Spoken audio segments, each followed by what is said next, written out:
Saudara-saudari yang dikasihi Tuhan, hari ini kita memasuki hari Minggu biasa ke-33. Dan dalam perayaan Ekaristi ini, yang juga menjadi perayaan Ekaristi yang diintensikan untuk para arwah, kita ingin merayakan kasih kerahiman Allah, Allah yang Maha Rahim. Kita ingin merayakan kehidupan abadi. Kita ingin merayakan kebangkitan dan kemuliaan kita kelak. Dengan mendoakan dan membawa pribadi-pribadi yang sudah dipanggil Tuhan ke dalam Ekaristi dan ke altar Tuhan ini, maka kita juga terus menegaskan iman akan Kristus yang bangkit. Mari kita ingat setiap pribadi yang sudah dipanggil Tuhan, para leluhur, orang tua, sanak saudara, relasi, sahabat, kerabat kita, baik itu awam, uskup, imam, religius, yang telah dipanggil Tuhan. Karena kita berada dalam ikatan kasih yang terus terjalin di bawah kasih kerahiman Bapa. Saudara-saudari yang dikasihi Tuhan, salam sehat penuh berkat. Pada bulan November ini, gereja kita mengkhususkan dalam perjalanan tahun liturgi sebagai bulan di mana kita merayakan hubungan kasih dengan pribadi-pribadi para kudus, Santo Santa, pelindung baptis kita, biasanya dirayakan pada 1 November.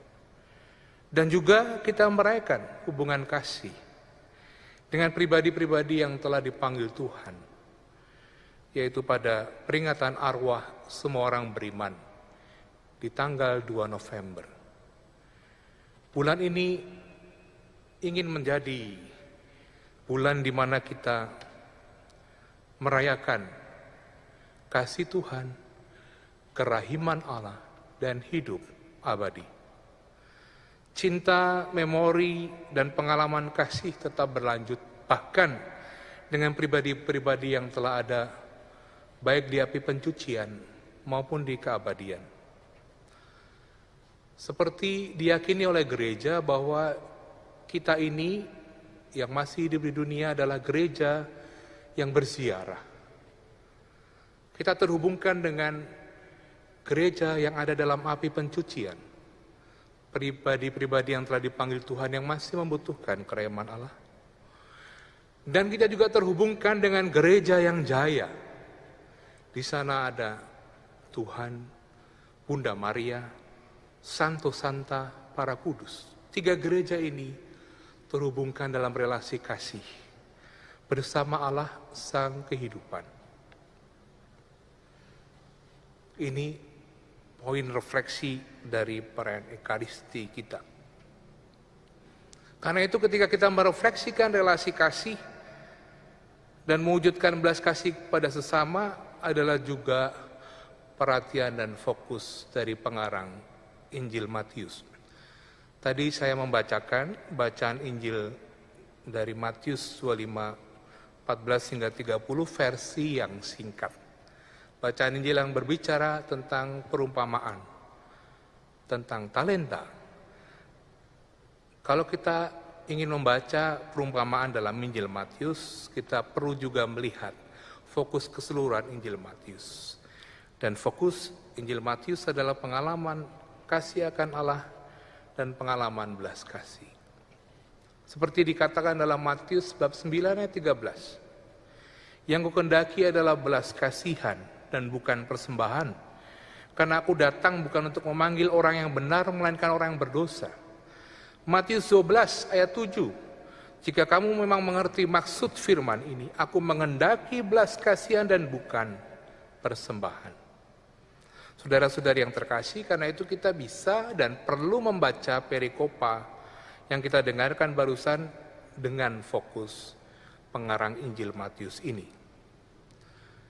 Karena biasanya pembaca itu langsung tergoda untuk mengartikan bacaan perumpamaan tentang talenta ini tentang tugas mengembangkan talenta yang diberikan oleh Tuhan. Kita perlu melakukan self-development, seperti dikatakan para motivator mungkin. Kita perlu mengembangkan talenta dan segala macam. Biasanya kita langsung tergoda untuk membaca dan menafsirkan perikopa perumpamaan tentang talenta dengan cara seperti itu. Tapi kalau kita ingin lebih menghargai konteks sejarah dan fokus Matius, bacaan ini rupanya bicara tentang soal yang lain. Perumpamaan tentang talenta di Matius ini yang menarik adalah ada kisah paralelnya di Injil Sinoptik yang lain, di Injil Lukas. Lukas 19 ayat 12 sampai 27, perumpamaan tentang mina. Jadi ketika dikatakan, hal kerajaan surga itu seperti seorang yang mau bepergian ke luar negeri, yang memanggil hamba-hambanya dan mempercayakan hartanya kepada mereka. Kita bertanya, siapa itu tuannya? Mengapa dia pergi ke luar negeri? Mengapa dia mempercayakan hartanya kepada hamba-hambanya? Dalam Injil Lukas, perumpamaan tentang mina, hal itu lebih lugas dijelaskan. Sesuai dengan konteks sejarah pengarang Injil Matius saat itu, bahwa seorang tuan ini itu menunjuk pada putra dari Raja Herodes Agung, yaitu Herodes Archelaus. Herodes Archelaus juga dikenal sebagai raja yang mirip seperti bapaknya. Raja yang kejam, sadis, suka mengambil hak orang lain dan memeras rakyat.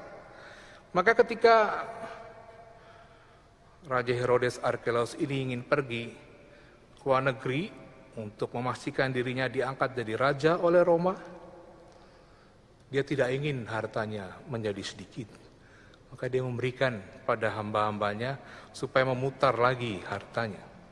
Di sini ada 3 kategori, saudara-saudara yang terkasih. Orang diberi 5 talenta, 2 talenta, dan 1 talenta. Kalau kita membaca keseluruhan perikopa itu jelas bahwa yang diberi 5 talenta dan 2 talenta itu melipat gandakannya. Yang 5 talenta bilang, saya bikin jadi 5 talenta juga.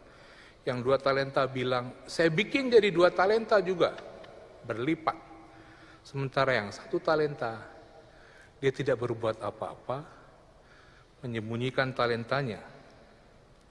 Pertanyaan kemudian adalah, kira-kira dengan cara apa 2 orang yang diberi 5 talenta dan 2 talenta ini melipat gandakan talentanya? Jangan-jangan tidak beda dengan tuannya. Bisa melipat gandakan karena mengambil hak orang lain, karena memeras rakyat. Yang 2 talenta juga sama. Maka ketika yang diberi 1 talenta tidak melakukan apa-apa, justru orang ini yang melakukan kebenaran. Dia tidak mau terlibat dalam dosa ketidakadilan sosial. Ketika kita mengambil hak orang lain, merampas hak orang lain, kita sedang melakukan dosa sosial. Saudara-saudari yang terkasih, bagi kita gereja yang masih berziarah di dunia ini, harapannya jelas dari perikop yang kita baca ini, bahwa Tuhan mengajak kita untuk juga memiliki welas asih kepada sesama, berbela rasa pada sesama, rajin berbuat baik, tidak mengambil hak orang lain. Lebih baik kita hidup dalam kejujuran daripada hidup dalam kesuksesan dari hasil korupsi dan memeras rakyat. Perumpamaan ini akhirnya mengajak kita untuk senantiasa hidup dalam kasih Allah, mewujudkan iman kita, berbela rasa kepada sesama, dan itulah sambungan dengan refleksi iman kita ketika kita merayakan misa arwah ini, bahwa kita dalam jaringan kasih. Kita gereja yang masih bersiarah hidup di dunia ini dengan gereja dalam api pencucian dan gereja yang jaya. Kasih juga tetap kita laksanakan ketika kita hidup di dunia bersiarah ini. Semoga dalam kesulitan dan tantangan apapun yang kita alami, kita tetap mewujudkan belas kasih Allah, khususnya pada mereka yang paling membutuhkan. Karena untuk itulah panggilan hidup kita.